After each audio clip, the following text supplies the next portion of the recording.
Saudações, sejam todos bem-vindos a esta breve apresentação aqui na Escola de Profecia. Hoje, sendo quarta-feira, eu decidi compartilhar com os irmãos um vídeo aqui muito especial que vai, na verdade, explicar um assunto que vem dividindo opiniões, mesmo no nosso meio. Ao apresentar alguns vídeos de atualizações proféticas sobre o que está acontecendo em Gaza e Israel, muitos vêm criticando porque que em alguns momentos parece que eu estou defendendo Gaza em detrimento de Israel, quando na verdade não estou defendendo ninguém, apenas mostrando os fatos. Alguns escrevem dizendo que não podemos julgar Israel, pois é a nação de Deus, a nação escolhida e que vai levar a alguns cumprimentos proféticos no futuro, portanto devemos ter cautela em lidar e em julgar Israel. Bem, isto é muito interessante. O fato é que esta ideia de que Israel possui uma importância vital no cumprimento das profecias finais tem sido compartilhada pelos protestantes evangélicos e carismáticos. E isto não aparece em nenhum texto do Espírito de Profecia nem na Bíblia. E com base neste estudo bíblico que nós teremos com o pastor Stephen Bohr, vai explicar um pouquinho. Eu não vou poder apresentar a mensagem toda, espero um dia poder terminar, mas o essencial vai ficar para a nossa compreensão. Portanto, vamos buscar o Senhor em oração. Pai de amor, obrigado por esta noite de quarta-feira. Queremos buscar Sua presença enquanto acompanhamos esta mensagem especial. Abra nosso entendimento e, acima de tudo, nosso coração para aceitar a Sua vontade. Em nome de Jesus. Amém. Amém? Vamos juntos acompanhar esta mensagem. Uma saudação muito calorosa, meus queridos irmãos e irmãs. Aqui é o pastor Stephen Bohr a falar. Estamos aqui no nosso estúdio na cidade de Fresno, Califórnia. Queremos desejá-lo um sábado muito feliz, onde quer que estejam. Hoje vamos estudar o tema intitulado Israel, a mais e o engano de 1948. Mas antes de o fazermos, queremos pedir a bênção do Senhor. Oremos. Pai, viemos ao Teu encontro com reverência e humildade. Mas viemos com confiança porque viemos em nome do Teu Filho, Jesus Cristo. Pedimos pela bênção da Tua presença, do Teu Espírito Santo nesta reunião. Fala às nossas mentes e aos nossos corações. Aproxima-nos de Ti como nosso Senhor e Salvador. Pedimos em nome de Jesus, nosso Salvador. Amém. Recentemente estava a viajar de avião para uma cidade e tinha um passageiro ao meu lado que me fez uma pergunta. Ele disse: Senhor, acredita que a guerra entre Israel e o Hamas é o cumprimento da profecia bíblica? Bem, essa foi uma pergunta interessante. Não sabia que ele era uma pessoa com inclinações religiosas? Respondi: de uma forma muito geral, sim, é o cumprimento de algumas profecias bíblicas, mas não é o cumprimento de uma profecia específica na Bíblia. E depois expliquei o que eu queria dizer. Mencionei o capítulo 24 de Mateus, versículos 6 a 8, onde se fala sobre alguns dos sinais antes da vinda de Cristo. Vou ler esses versículos. E ouvireis falar de guerras e rumores de guerras. Olhai, não vos assusteis, porque é necessário que todas estas coisas aconteçam, mas o fim ainda não é. Porque nação se levantará contra nação e reino contra reino. E haverá fomes, pestes e terremotos em vários lugares. Todas estas coisas são o começo das dores. Assim, em termos gerais, guerras, rumores de guerras, nação se levantando contra nação e reino contra reino, são sinais de que Jesus está a vir em breve. Mas não uma guerra específica num determinado lugar, a um determinado tempo. Agora, depois de Jesus ter delineado os sinais da sua vinda em Mateus capítulo 24, ele deu uma ilustração de como podemos saber que a sua vinda está próxima. Quero ler Mateus 24, versículos 32 a 35. Jesus já apresentou os sinais da sua vinda. E agora vamos descobrir que ele ilustra como podemos saber que a vinda está perto, iminente. Mateus 24, verso 32 diz: Agora aprendam esta parábola da figueira. Quando o seu ramo já se tornou tenro e brota folhas, vocês sabem que o verão está próximo. Assim, quando as árvores começam a brotar, quando a figueira começa a arrebentar, é um sinal de que a primavera está a chegar e o verão está prestes a começar. Agora vem a comparação no verso 33. Assim também vós, quando virdes todas estas coisas, saibam que está perto. Sim. Quando virdes todas estas coisas, saibam que está perto as portas. Em verdade vos digo, esta geração não passará de forma alguma até que todas estas coisas aconteçam. Agora, os protestantes conservadores, grupos como os carismáticos, batistas, evangélicos, acreditam que a figueira, neste versículo, se refere ao renascimento de Israel como nação no ano de 1948. Eles veem isso como o maior sinal da iminente vinda de Cristo, de que Jesus está à porta.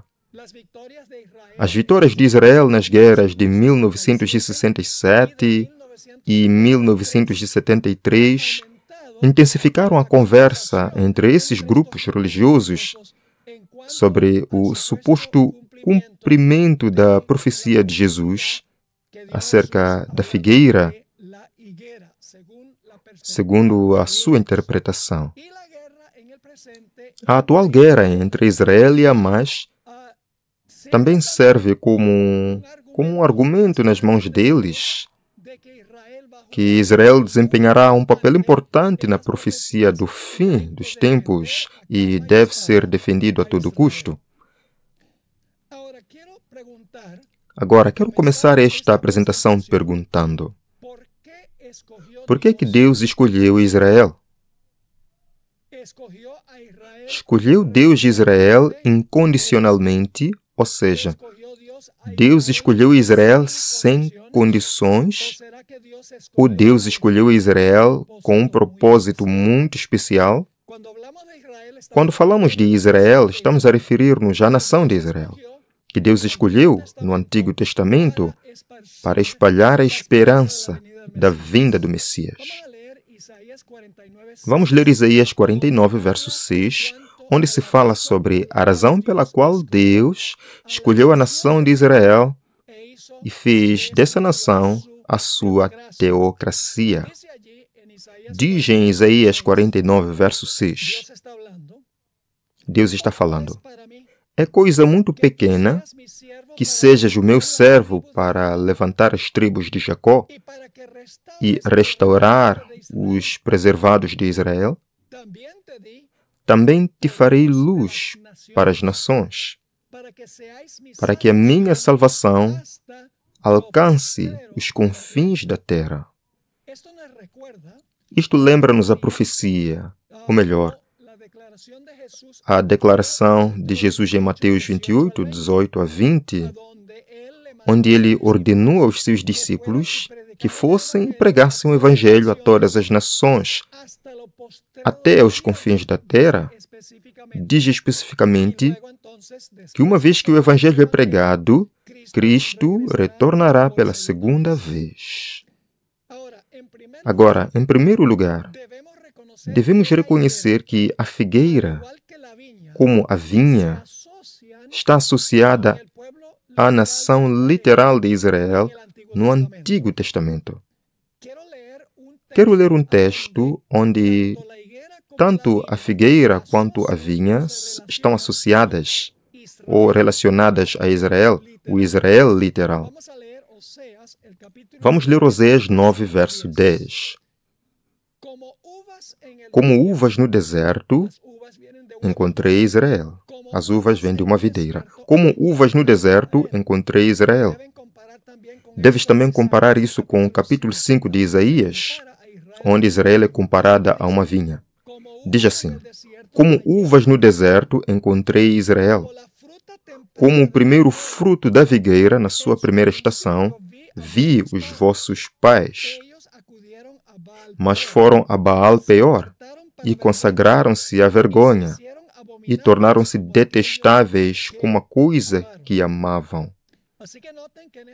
Portanto, nota que neste texto do Antigo Testamento, o povo de Israel, a nação de Israel, está associada a uma vinha que produz uvas e uma figueira que dá frutos precoces. Agora, no Novo Testamento, também vemos a figueira usada como símbolo da nação de Israel.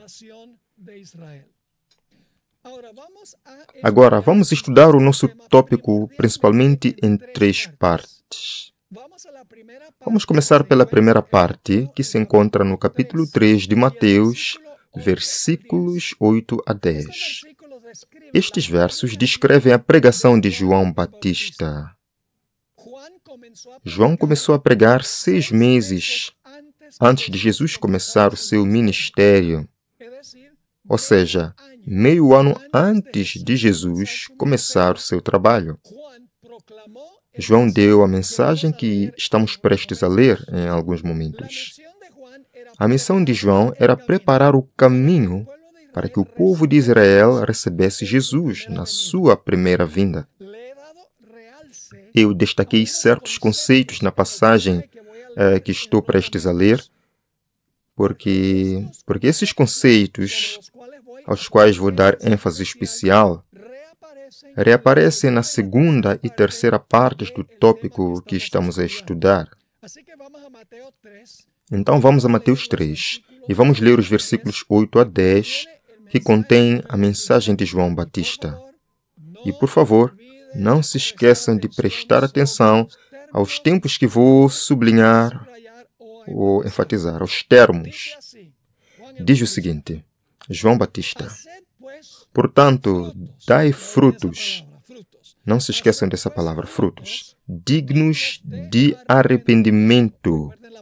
Recordem a palavra arrependimento. E não pensem em dizer a vós mesmos: temos Abraão por pai. Também lembrem-se disso, Abraão como nosso pai. Porque eu vos digo que Deus é capaz de suscitar filhos a Abraão dessas pedras. Vamos parar aqui um momento. Quando João Batista se referiu a pedras, não estava a falar de pedras literais que estão no chão. O Espírito de Profecia diz-nos, em Desejado de Todas as Nações, página 82, que João Batista se referia aos gentios que tinham ido ao batismo de João, porque até os soldados romanos tinham ido ser batizados por João. Em outras palavras, João Batista estava a dizer: Deus pode levantar filhos a Abraão, até mesmo a partir destes gentios que estão aqui. Mais tarde, veremos como um gentio pode ser considerado um judeu, de acordo com a definição bíblica.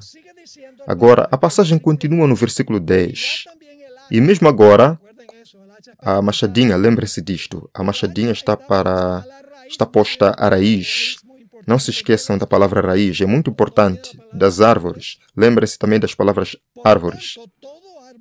Portanto, toda árvore que não dá bom fruto, aí está outra palavra-chave, que é fruto, é cortada. Não se esqueçam da palavra cortada. E lançada no fogo. Não se esqueçam da palavra fogo.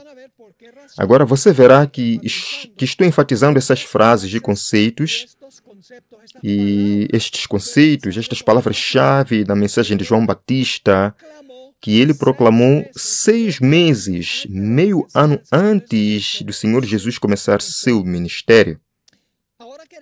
Agora queremos ir à segunda fase, onde o conceito da árvore aparece. Vamos prestar atenção em Lucas 13, 1 a 9. E enquanto você procura essa passagem, quero mencionar que Jesus contou esta parábola de acordo com os estudiosos, após 2 anos e meio de seu ministério. Isso significa que desde o momento em que João Batista começou a pregar até o momento que Jesus contou esta parábola, 3 anos se passaram. Meio ano da pregação de João e 2 anos e meio do ministério de Jesus. Isso é importante por causa de uma referência que encontramos na própria parábola. Agora vamos analisar esta parábola de Cristo em Lucas 13, 1 a 9. Mais uma vez, vamos encontrar a árvore e muitos conceitos semelhantes aos que mencionamos na mensagem de João Batista. Comecemos no versículo 1. Naquela mesma altura, havia alguns presentes que lhe contaram sobre os galileus, cujo sangue Pilatos tinha misturado com os seus sacrifícios. Jesus respondeu e disse-lhes: Pensai que esses galileus eram piores pecadores do que todos os outros galileus, porque sofreram tais coisas? Digo-vos, mas a menos que vos arrependais, aí está a palavra clara. João Batista e o arrependimento. Jesus disse: se não vos arrependerdes, todos, da mesma forma, perecereis, como aconteceu com a figueira. Aqui encontramos uma palavra-chave. E ele continua no verso 4. Ou aqueles 18 sobre os quais a torre de Siloé caiu e os matou. Acha que eram piores ofensores do que todos os homens que vivem em Jerusalém? Digo-vos não, mas a menos que vos arrependais. Recordem que ele está falando para um grupo de judeus. A palavra arrependimento é muito importante. Se não vos arrependerdes, todos perecereis da mesma maneira. Lembrem-se, ele está a falar a um grupo de judeus. Agora Jesus vai ilustrar o que está a dizer nestes versos. Se não vos arrependerdes, perecereis. Jesus conta uma parábola encontrada no versículo 6. Ele também disse esta parábola. Vamos interpretando os termos à medida que formos avançando. Havia um homem, isto representa Deus o Pai. Havia um homem, uma figueira, isto representa a nação de Israel, que Deus escolhera para espalhar a sua mensagem, plantada na sua vinha. A vinha representa o mundo, onde os judeus, nos tempos de Jesus e no Antigo Testamento, deveriam ministrar. E veio à procura do fruto nela, assim como vimos na mensagem de João Batista. Ele veio à procura do fruto numa árvore, uma figueira. Interessante. Segue dizendo, e não encontrou nenhum. Isso significa que a árvore não tinha fruto algum, a figueira não tinha um único fruto. Agora o proprietário da vinha, que representa Deus Pai, está um pouco descontente porque aquela figueira não deu fruto. No versículo 7, encontramos a sua reação. No versículo 7, encontramos a sua reação enquanto ele fala com o guardião da vinha, que representa Jesus Cristo. Versículo 7. E ele disse ao guarda da vinha, que é Jesus: olha, há 3 anos tenho vindo. Interessante. Quando Jesus contou a parábola, quantos anos haviam passado entre João Batista e Jesus? 3 anos. Assim, o proprietário diz ao guarda da vinha: há 3 anos tenho vindo à procura de fruto nesta figueira e não encontrei nenhum. Corta-a. Lembre-se que João Batista também disse: a árvore que não dá fruto será cortada. Interessante, não é? Então ele diz: corta.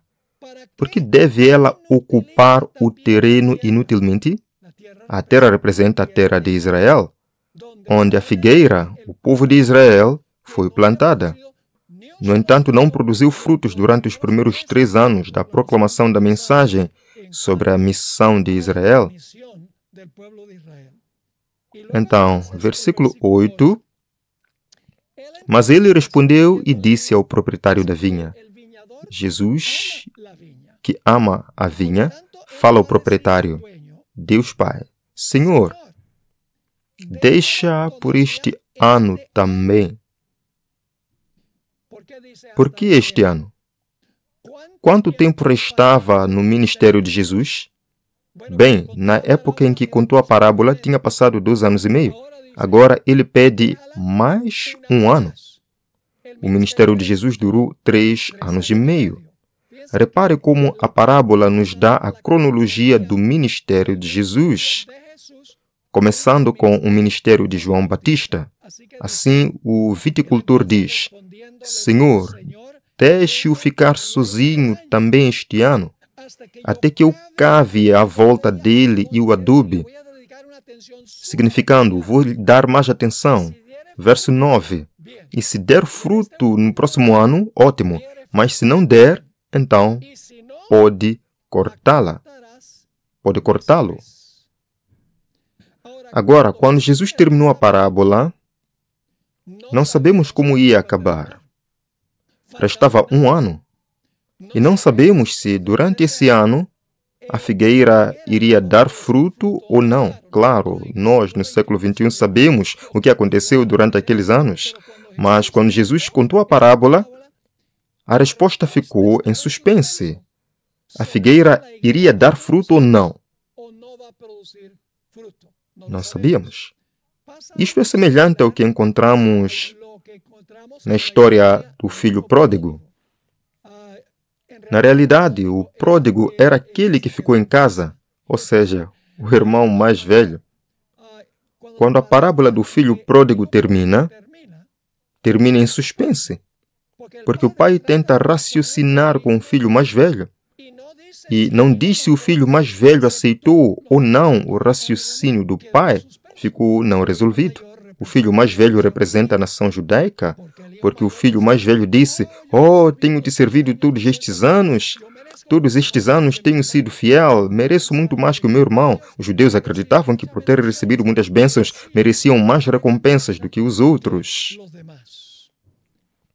Agora vamos passar para o estágio número 3 da figueira que João e Jesus falaram. Mateus 21, 18 a 20, contém o que a Bíblia diz sobre este terceiro estágio. Aqui vamos ver se a figueira deu fruto durante aquele último ano. Devo dizer que os versículos que estamos prestes a ler, Mateus 21, versos 18 a 20, descrevem algo que aconteceu apenas alguns dias antes da morte de Jesus. Acredita-se que estamos prestes a ler o que aconteceu na terça-feira da semana em que Jesus morreu. E uma vez mais encontramos a figueira. Então vamos ler Mateus 21, versículo 18 a 20. Agora, de manhã, enquanto ele voltava à cidade, teve fome. Deixe-me fazer uma pausa aqui para comentar. O que significa realmente que Jesus estava com fome? A figueira representa Israel. Supostamente a figueira deveria dar fruto. Isso ajuda-nos a entender melhor a mensagem de Jesus à igreja de Laodiceia. Uma igreja que se assemelha à nação judaica, rica, enriquecida em bens e sem necessidade de nada. A que horas vem a testemunha fiel à porta e bate? Diz: entrarei com ele e cearei com ele e ele comigo. Jesus está com fome e sede do nosso amor, do nosso reconhecimento, para que lhe dê honra e glória. Ele está com fome do nosso afeto. É isso a que se refere. Voltemos novamente ao versículo 18. E pela manhã, ao voltar à cidade, teve fome. E vendo uma figueira pelo caminho, outra vez a árvore, vendo uma figueira, foi a ela e não encontrou nada nela, senão apenas folhas. Vamos dar uma pausa novamente. Precisamos explicar algo aqui. E eu vivo na Califórnia, onde há muitas figueiras. Com as figueiras, o fruto surge primeiro e depois as folhas aparecem. As folhas são um sinal de que a figueira tem fruto. Portanto, se esta árvore tivesse folhas, também deveria ter fruto, porque o fruto vem primeiro. Mas Jesus vem a esta figueira, ele está com fome, ele deseja que Israel o alimente com seu carinho e amor. Mas quando ele chega à figueira, encontra nada além de folhas. Ellen White descreve-a como uma árvore folhosa, uma árvore bonita, cheia de folhas, uma árvore ventosa, mas sem fruto. Assim como Israel tinha o templo, as alianças, a cidade dourada de Jerusalém, todas as bênçãos e vantagens. Agora o versículo 19 continua. E, vendo uma figueira ao longo do caminho, aproximou-se dela e não encontrou nada nela senão folhas. E disse a ela: nunca mais cresça fruto em ti. Isso soa bastante definitivo, não soa? Que nenhum fruto cresça em ti para sempre. E então a figueira murchou. Não diz como ela murchou. Para isso deveríamos ir a outro evangelho. Então diz, a figueira murchou de imediato. Quando os discípulos viram isso, ficaram admirados, dizendo, como a figueira murchou tão rapidamente? Murchou imediatamente. Agora, a passagem no Evangelho de Marcos ajuda-nos a entender um pouco mais sobre o que aconteceu com a figueira. Marcos 11:12 diz: no dia seguinte, quando saíram de Betânia, ele estava com fome. E vendo de longe uma figueira com folhas, foi ver se por acaso encontraria algo nela. Quando se aproximou, nada encontrou senão folhas. E aqui há uma frase que eu preciso explicar. Pois não era época dos figos. O que significa que não era época dos figos? Ellen White explica que naquela região havia outras figueiras e essas árvores não tinham folhas. Ela diz que as árvores sem folhas representam os gentios. Eles não tinham recebido grandes bênçãos. De acordo com os judeus, os gentios tinham pouca esperança de salvação. Mas o povo judeu havia recebido muitas bênçãos. Esperava-se fruto de Israel, mesmo naquela época. Dos gentios ainda não era esperado, porque eles não haviam recebido a mensagem completa do Evangelho. Assim, a passagem continua. Mas quando ele se aproximou, não encontrou nada além de folhas, pois não era a época dos figos. Então Jesus disse a ele: nunca mais alguém comerá fruto de você. E seus discípulos ouviram isso. Isso soa muito definitivo. Nunca mais alguém comerá fruto de você. Agora, precisamos ir para os versículos 20 e 21 do mesmo capítulo 11 de Marcos, onde nos diz como a figueira secou. Alguns podem dizer, bem, as folhas murcharam, mas a árvore continua viva. Não foi o caso.